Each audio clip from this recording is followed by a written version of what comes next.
एक बार एक फकीर ने कहा कि मैंने कुछ दिन पहले एक सपना देखा था जो मुझे परेशान भी करता है और हंसाता भी है। फिर फकीर ने एक ऐसा सवाल पूछा जिसे सुनने वाले भौचक्के रह गए। एक गांव के नज़दीक एक बूढ़े फकीर रहते थे। फकीर हर दिन सुबह शाम ध्यान किया करते थे। उनके चेहरे पर एक मुस्कान बनी रहती थी। फकीर हर दिन नियमित रूप से गांव वालों के पास भोजन मांगने जाते। गांव वाले भी फकीर का सम्मान किया करते थे। लेकिन एक दिन फकीर की दिनचर्या टूट गई। वह 2 दिन से फकीर भिक्षा मांगने नहीं आए थे। गांव के लोगों को उनकी चिंता हुई। वह सभी लोग फकीर को देखने उनके कुटिया आ पहुंचे। जब वह फकीर की कुटिया के पास पहुंचे तब उनकी चिंता और बढ़ गई। फकीर कुटिया के बाहर बैठे थे, लेकिन उनका व्यवहार अजीब था।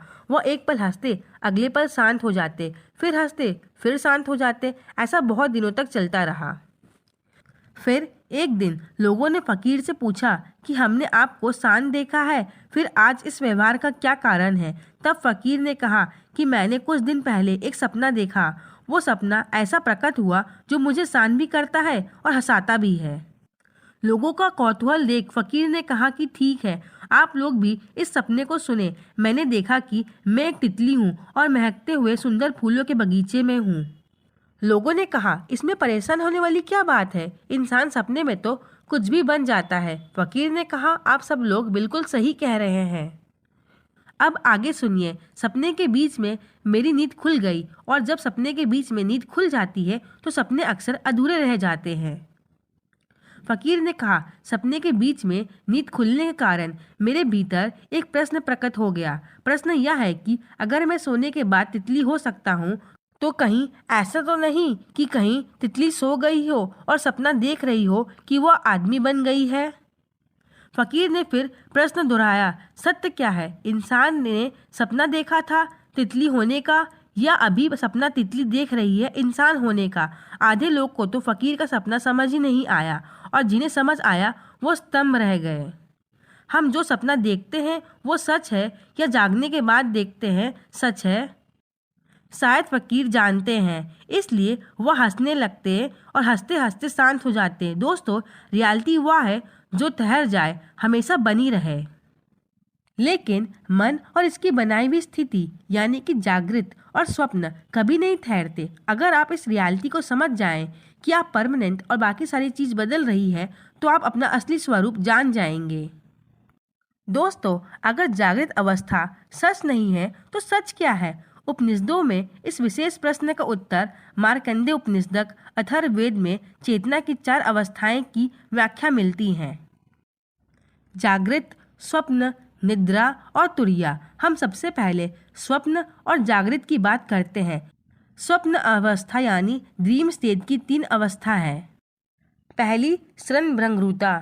जब हमारी नींद लगती है तो किसी एक पल में सपना अचानक से शुरू हो जाता है, और नींद खुलते ही सपना एक पल में एकाएक खत्म हो जाता है। स्वप्न अवस्था की दूसरी विशेषता है प्रोजेक्टेड रियलिटी। स्वप्न अवस्था में अहंकार, प्राणमय कोश यानी एनर्जी बॉडी, और मनोमय कोश यानी मेंटल एंड इमोशनल बॉडी से जुड़ने के कारण आंतरिक चित्रों की दुनिया में रहता है। दूसरे शब्दों में, सपना हमारे मन में दबी इच्छाओं, चिंता और विचारों का प्रोजेक्शन है, और ये बिल्कुल असली लगता है। यानी आप सपना केवल देख नहीं रहे हैं, बल्कि सपने की हर चीज़, हर किरदार खुद बना रहे हैं। सपना टूटने के बाद समझ आता है कि सपना तो हमारा बनाया हुआ था और हमारा मन इसका डायरेक्टर है। तीसरी विशेषता है विस्मृति। अगर कोई सपने में आकर कहे कि यह सपना है तो हम यकीन नहीं कर पाएंगे, क्योंकि सपना इतना असली लगता है कि सपने से बाहर निकलने के बाद या सपना टूटने के बाद ही यह रियलाइज होता है कि अरे, यह तो सपना था, सच तो कुछ और है। अगला है जागृत अवस्था। अब देखिए, जागृत अवस्था में भी यह 3 क्वालिटीज़ हैं। पहली है क्षणभंगुरता। जिस पल हम गहरी नींद सोते हैं उस पल सारी दुनिया, सारा ब्रह्मांड, नदियाँ, पर्वत, शरीर, हमारा मन, विचार, कॉन्सेप्ट, सब कुछ एक पल में गायब हो जाता है और केवल शून्य रह जाता है। और जागते ही एकदम से हमारा शरीर, मन, विचार और यह पूरा संसार मानो शून्य से प्रकट हो जाता है। हमारी दूसरी समानता प्रोजेक्टेड रियलिटी। हमारी दूसरी विशेषता भी जागृत अवस्था भी बिल्कुल असली लगती है, क्योंकि मन सेंस के द्वारा इच्छाओं के बाहर और मन के अंदर दोनों जगह प्रोजेक्टेड करता है। इसलिए जागृत अवस्था में प्रकट वस्तु, लोग, अनुभव और शरीर बिल्कुल असली लगते हैं। जैसे स्वप्न अवस्था के सारे अनुभव हमारे मन के बनाए हुए हैं, उसी तरह जागृत अवस्था में जीवन सारे अच्छे बुरे अनुभव भी पूरी तरह हमारे मन के बनाए हुए हैं। तीसरी समानता है विस्मृति। इसी प्रोजेक्शन के चलते हम यह नहीं जान पाते कि यह जागृत अवस्था सत्य नहीं है, यानी सत्य इसके भी परे है। यानी कि हम कह सकते हैं कि जागृत अवस्था और स्वप्न समान है। सपने में मेंटल प्रोजेक्शन अंदर चलते हैं और जागृत में अंदर और बाहर चलते हैं। दोनों अवस्थाओं में अहंकार यानी कि ईगो अपना मूल स्वरूप भूलकर यानी चेतना को भूलकर मेंटल प्रोजेक्शन में खोया रहता है। जैसे सपना टूटने पर यह पता चलता है कि दृश्य मात्र है, वैसे ही तुरीय स्थिति में यह पता चलता है कि जागृत स्थिति भी एक दृश्य है और ये होते हुए भी मुझे छू नहीं सकती। चौथे में से तीसरी अवस्था है निद्रा अवस्था, यानी कि ड्रीमलेस स्लीप। गहरी नींद में अहंकार आनंदमय कोष से जुड़ जाता है। यहाँ कोई मन नहीं है, कोई इच्छा नहीं है, यहाँ केवल खालीपन है। इसलिए यहाँ पर ईगो यानी जीव या जीवात्मा को बहुत शांति मिलती है, लेकिन चेतना या प्योर अवेयरनेस के प्रति सचेत न होने के कारण ईगो अपना असली स्वरूप नहीं जान पाता या मन को पार नहीं कर पाता और अगले दिन यानी कि जागने पर अहंकार इच्छाओं पर दोबारा बाहर प्रोजेक्ट करता है। अगली है तुरीय अवस्था। तुरीय का शाब्दिक अर्थ है चौथा। तुरीय स्थिति इन तीनों अवस्थाओं के पार है। श्री रमन महर्षि और कई संतों ने इस बात की पुष्टि की है। जागृत, स्वप्न और निद्रा तीनों तुरीय में प्रकट होते हैं। जिस चेतना में मन और संसार प्रकट हो रहा है, जिस चेतना में आनंद और खालीपन प्रकट हो रहा है, वो है शुद्ध चेतना या प्योर अवेयरनेस। प्योर अवेयरनेस को ही तुरीय कहा जाता है। न इसके कुछ अंदर है, न इसके कुछ बाहर, न इसे जाना जा सकता है, न इसे छुआ जा सकता है। तुरीय में बस हुआ जा सकता है। अद्वैत वेदांत कहते हैं कि तुरीय स्थिति के दृष्टिकोण से ये स्पष्ट होता है कि जागृत और स्वप्न दोनों ही इल्यूजन यानी भ्रम है, जो अहंकार और मन से प्रकट हो रहे हैं, और ये दोनों ही अवस्था अधूरी है, क्योंकि हम यानी अहंकार उस सत्य के प्रति, उस ब्रह्मांड के प्रति, उस प्योर अवेयरनेस के प्रति सचेत नहीं रहते, जिसकी रोशनी में यह सब प्रकट हो रहा है।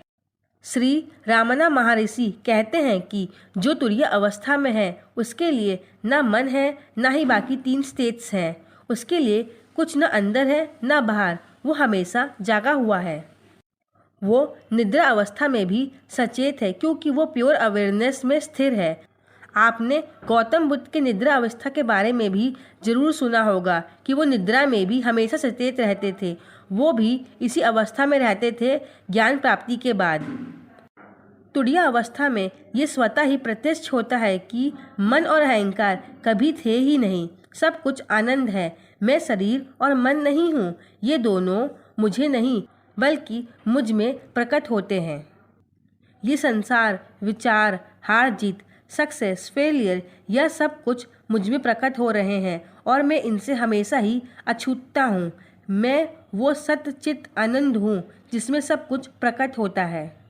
दोस्तों, जब जब आपको ये एहसास होगा कि मन और इसके बिना चित्र और इल्यूजन मुझे छू नहीं सकते, स्वप्न अवस्था और जागृत अवस्था में जो हो रहा है वो कभी मुझे छू नहीं सकता, कोई भी विचार मेरे अंदर बैठे शांति को ढक नहीं सकते। ये मन, विचार और शरीर मुझे नहीं बल्कि मुझ में प्रकट हो रहे हैं। मैं खालीपन से भी परे हूँ, क्योंकि मैं नींद में भी नहीं जाना जा सकता। मैं केवल मैं हूँ और केवल मेरे होने से आनंद है।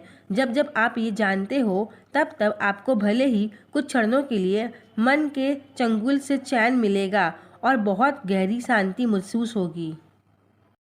धीरे धीरे ईगो मन के बनाए इल्यूजन से आज़ाद होगा और एक दिन अभ्यास करने से, साधना करने पर आप खुद अपने अनुभव से जानेंगे कि मन कभी था ही नहीं।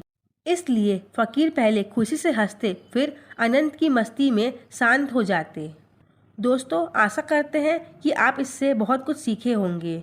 कमेंट में प्लीज़ अपने विचार को व्यक्त करिए और लाइक शेयर सब्सक्राइब करना मत भूलिए।